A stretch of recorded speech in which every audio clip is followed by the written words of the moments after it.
বর্তমান সময়ে সুদ ছাড়া টাকা পাওয়া যায় না। ব্যাংক ও অন্যান্য প্রতিষ্ঠানগুলো সহ সবখানে সুদ আর সুদ। এই দুঃসময়ে একান্ত প্রয়োজনে সুদ না নেওয়া ছাড়া উপায় নেই। এমত অবস্থায় সুদি টাকা আনা কেমন, ইসলাম কি বলে? সুদ নেওয়া ছাড়া উপায় নাই কেন?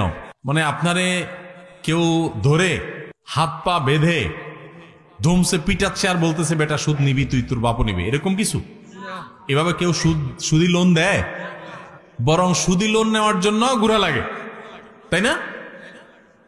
সুদকে আল্লাহ তাআলা হারাম করেছেন। শুধু হারাম না, ভালো করে শুনে রাখেন, পৃথিবীতে যত হারাম বক্ষণ আছে, যত হারাম আছে, এর ভিতরে সবচেয়ে ভয়াবহ হারামের নাম হলো সুদ। সুদের চাইতে ভয়াবহ হারাম আরেকটা।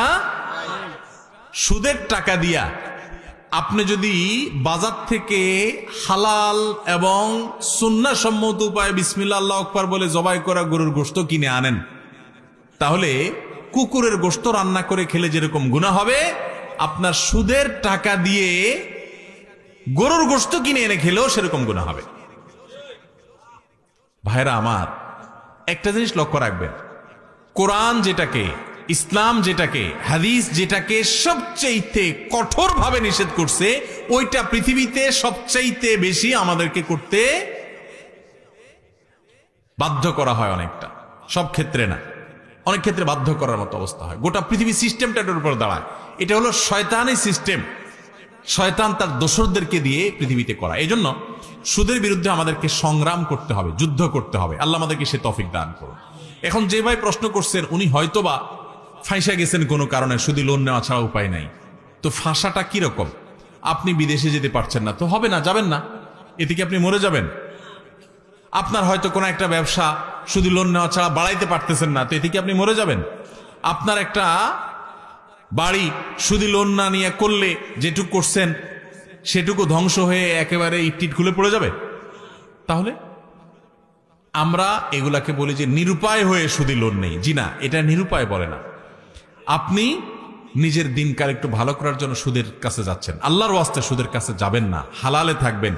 বারবার কোরআনে আল্লাহ তাআলা নিষেধ করেছেন। আল্লাহর সঙ্গে, আল্লাহ রাসূলের সঙ্গে যুদ্ধ করার শামিল সুদের মতো এরকম ভয়াবহ আরেকটা অপরাধ নাই। কিন্তু না জেনে আমরা অবলীলায় সুদের কারবার করছি। এবং প্রশ্নে ঠিকই লিখেছেন, গোটা পৃথিবী আর সুদের উপর দাঁড়িয়ে আছে। গোটা পৃথিবী সুদের উপরে দাঁড়িয়ে আছে। আল্লাহ তাআলা আমাদের সবাইকে এই হারামকে না করার মতো ইমানের শক্তি দান করুন। সুদি লোন নিলে বাড়িটা আরেকতলা করতে পারবেন, সুদি লোন নিলে ব্যবসাটা একটু বড় করতে পারবেন, সুদি লোন নিলে ব্যবসা আপনি বিদেশে যেতে পারবেন, আপনার অমুক কাজটা হবে, বুঝলাম।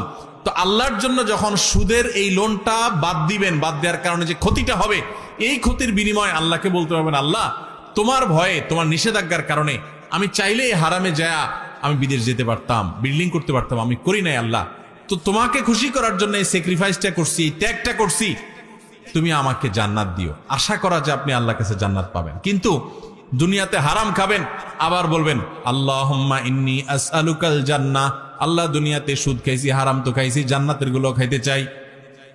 কি বলেন? মুগুরের মায়ের একটাও নিচে পড়বে? আল্লাহ আমাদেরকে হারাম বর্জন করার তৌফিক দান করুন।